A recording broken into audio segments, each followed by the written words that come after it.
உண்ணாவிரத போராட்டத்தை அறிவித்தார் எடப்பாடி. அதிர்ச்சியில் ஆளும் திமுக. இந்த மாதிரி தினம் தினம் வெளியாகக்கூடிய அதிமுக சம்பந்தமான அனைத்து விதமான அரசியல் தகவலையும் நீங்க உடனுக்குடனே தெரிஞ்சுக்கணும்னு நினைச்சீங்கன்னா நம்ம சேனலை சப்ஸ்கிரைப் பண்ணி ஃபாலோ பண்ணிக்கங்க. அப்படி இந்த வீடியோ பிடிச்சிருந்துச்சு அப்படின்னா ஒரு லைக் பண்றதுக்கு மட்டும் மறந்துடாதீங்க.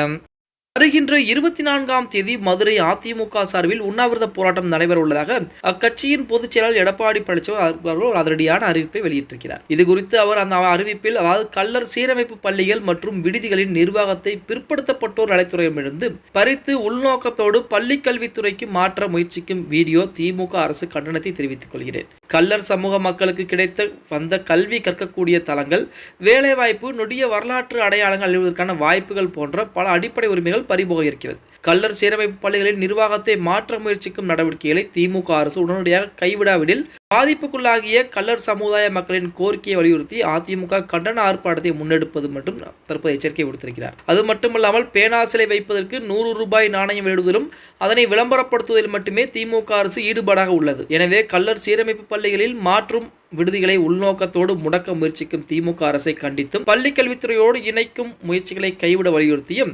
அனைத்திந்திய அண்ணா திராவிட முன்னேற்ற கழகம் மதுரை, திண்டுக்கல், தேனி ஆகிய வருவாய் மாவட்டங்களின் சார்பில் ஆகஸ்ட் 24ஆம் தேதி அதுவும் சனிக்கிழமை காலை 9 மணி முதல் மாலை 5 மணி வரை மதுரை மாவட்ட சொக்கனூரில் பேருந்து நிலையம் அருகில் மாபெரும் உண்ணாவிரத போராட்டம் நடைபெறும் என எடப்பாடி பழனிசாமி அதிரடியான ஒரு அறிவிப்பை கொடுத்திருக்கிறார் அப்படின்னு கூட சொல்லலாம்.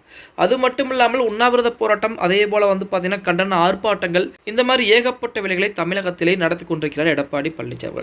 இப்ப தமிழகத்தை பொறுத்த வரைக்கும் எதிர்க்கட்சிகள் அப்படின்னா அதிமுக அப்படிங்கிறது சரிவர வேலை செய்து கொண்டுதான் இருக்கிறது அப்படின்னு சொல்லலாம். எந்த விஷயமாக இருந்தாலும் சரி ஆளும் கட்சிகளோ மற்ற கட்சிகளோ குரல் கொடுப்பதற்கு முன்னதாகவே எடப்பாடி பழனிசாமி அது சரியோ தவறோ அப்படிங்கிறத பார்க்காமல் குரல் கொடுத்து கொண்டிருக்கிறார் அப்படின்னு இப்படிப்பட்ட சூழலில் அனைத்திந்திய அண்ணா திராவிட முன்னேற்ற கழகத்தை பொறுத்த வரைக்கும் வருகிற 2026 தான் மிகப்பெரிய ஒரு டார்கெட்டை வச்சிருக்காங்க. அதாவது 2026 கண்டிப்பாக அதிமுக ஆட்சி அமைக்க வேண்டும். அதன் காரணமாக இப்ப இருந்தே வேலைப்பாடுகள் புறம் பார்க்க ஆரம்பிச்சுக்காங்க. இப்ப 2024 நாடாளுமன்ற தேர்தல் அப்படிங்கிறது மத்தியிலே பிரதமரை தேர்வு செய்யக்கூடிய ஒரு தேர்தல். அந்த தேர்தல் பார்த்தீங்க அப்படின்னா தமிழகத்தை பொறுத்த வரைக்குமே மோடிக்கு ஆதரவாகவும் மோடிக்கு எதிர்ப்பாகவும் 2 பிரிவுகள் இருந்தாங்க. இதுல அதிமுக பிரதமர் வேட்பாளர் யார் அப்படிங்கிறது அறிவிக்காமல் இருந்தாங்க. அதுதான் இங்க மிகப்பெரிய ஒரு பிரச்சனையா பார்க்கப்படுகிறது. இப்ப இந்த நிலைமை 2026 சட்டமன்ற தேர்தலும் வந்துவிடக் கூடாது அப்படின்னு சொல்லி ஏகப்பட்ட வேலைப்பாடுகளில் இறங்கி பார்க்க ஆரம்பித்திருக்கிறாராம் Edappadi Palaniswami. Okay guys, video பிடிச்சிருந்தா மறக்காம ஒரு லைக் பண்ணி விட்டுருங்க. அப்படி இந்த வீடியோ ஃப்ரெண்ட்ஸ் அண்ட் ஃபேமிலிக்கும் ஒரு ஷேர் பண்ண மறந்துடாதீங்க.